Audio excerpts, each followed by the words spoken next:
মঙ্গলবার রেজিনগর থানায় হাজিরা দিলেন আমজনতা উন্নয়ন পার্টির চেয়ারম্যান হুমায়ুন কবির। বিজেপিকে হুমকি এবং উস্কানিমূলক মন্তব্য করার মামলায় ফের হাজিরা নওদার বিধায়কের। মঙ্গলবার হুমায়ুন যখন রেজিনগর থানায় হাজিরা দিলেন, ঠিক তখনই তার বাড়িতে গিয়ে শক্তিপুর থানার পুলিশ হাজিরার নতুন নোটিশ দিয়ে আসে। মুখ্যমন্ত্রী, পুলিশ প্রশাসন ও বিজেপিকে হুমকি এবং উস্কানিমূলক মন্তব্য করার মামলায় ফের রেজিনগর থানায় হাজিরা দিলেন আমজনতা উন্নয়ন পার্টির চেয়ারম্যান তথা নওদার বিধায়ক হুমায়ুন কবির। 4.5 ঘন্টা ধরে তাকে জিজ্ঞাসাবাদ করে পুলিশ। নির্বাচনোত্তর পর্বে রেজিনগর সমাবেশে কেন তিনি এরকম মন্তব্য করেছিলেন তা জানতে চেয়েছে পুলিশ। খবর সূত্রে থানা থেকে বেরিয়ে ফের পুলিশকে আক্রমণ করেন রেজিনগরের বিধায়ক।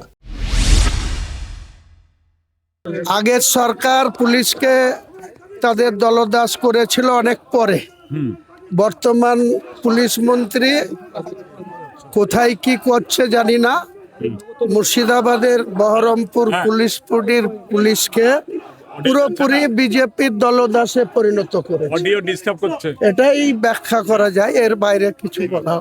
অতিরঞ্জিত সবকিছুর ব্যাখ্যা, মানে একটা কথার কত রকম করে ব্যাখ্যা করা। এক কথাই বললাম তো, বিজেপির দলদাস। বিজেপিকে কি করে খুশি করা যাবে, নিজেদের কি করে চেয়ারকে আরো শক্তিশালী করা যাবে, এটা আর কি ব্যাখ্যা করা যাবে।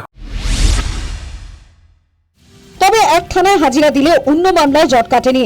প্রথম তলবে হাজির না হওয়ায় এবার শক্তিপুর থানার ভারপ্রাপ্ত আধিকারিককে হুমকি দেওয়ার মামলায় আগামী 19 জুলাই বিধায়ককে ফের হাজিরার নোটিশ পাঠায় পুলিশ। উল্লেখযোগ্য বিষয় হলো, মঙ্গলবার যখন হুমায়ুন রেজিনগর থানায় জিজ্ঞাসাবাদ পর্বের মুখোমুখি হচ্ছিলেন, ঠিক তখনই তার বাড়িতে গিয়ে শক্তিপুর থানার পুলিশ এই নতুন নোটিশ দিয়ে আসে। প্রসঙ্গত 3রা জুলাই শক্তিপুর থানার তলবে সাড়া দেননি হুমায়ুন কবির। তার পরের দিন 4 জুলাই নির্দেশ মেনে রেজিনগর থানায় উপস্থিত হন এবং তদন্তকারীদের মুখোমুখি হন। গত 27 জুন তদন্তে পুলিশ নজরে একটি ফেসবুক ভিডিও আসে। পুলিশের অভিযোগ, ভিডিওটিতে প্রশাসনকে উদ্দেশ্য করে আপত্তিকর, অপমানজনক, উস্কানিমূলক, মানহানিকর মন্তব্য করেছেন তিনি, যা জনশৃঙ্খলা বিঘ্নিত করার পাশাপাশি সাম্প্রদায়িক সম্প্রীতি নষ্ট করতে পারে।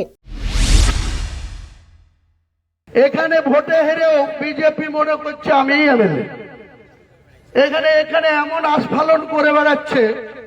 আমি শুভেন্দু অধিকারীকে সেদিন বলেছি যে আপনি ভোটে জিতেছেন, আপনার দল জিতেছে, খুব ভালো কথা, কিন্তু মুর্শিদাবাদে আস্ফালনটা একটু কম করতে বলেন। আমি যেদিন ময়দানে মুসলমানদের নিয়ে নেমে যাব না, সেদিন এমন সাটা ভাঙা মাছ শুরু করব যে আপনাদের পতাকা বহন করার লোক থাকবে না। কেস, ওরকম কেস আমাদের বহুবার জেল খাটা আছে। লাখ লাখ লোককে রাস্তায় নিয়ে নামাবো আর সাটা ভাঙা মাছ দেবো আর জেলে যাব। এরপরই হুমায়ুনকে তোপ দেখে মুখ্যমন্ত্রী বলেন, আমি দুর্বল মুখ্যমন্ত্রী নই। আপনাকে আমি পরিষ্কার বলছি, মমতা ব্যানার্জি মুখ্যমন্ত্রী নন। আপনি দুর্বল মুখ্যমন্ত্রী পেয়ে যা খুশি করেছেন, যা খুশি বলেছেন। এত বড় ক্ষমতা আপনাকে কেউ দেয়নি।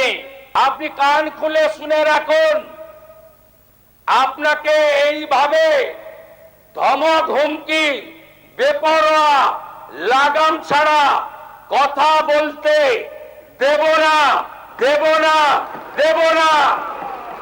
যা করার করব, আমি আশ্বস্ত করছি আপনাদের। আপনি ধরে রাখুন, এটা ওর শেষ বক্তব্য। জোড়া মামলার সারাশির চাপের মধ্যেই এখন 19 জুলাই শক্তিপুর থানায় হুমায়ুনের পরবর্তী পদক্ষেপের ওপর নজর রাজনৈতিক মহলের। News time.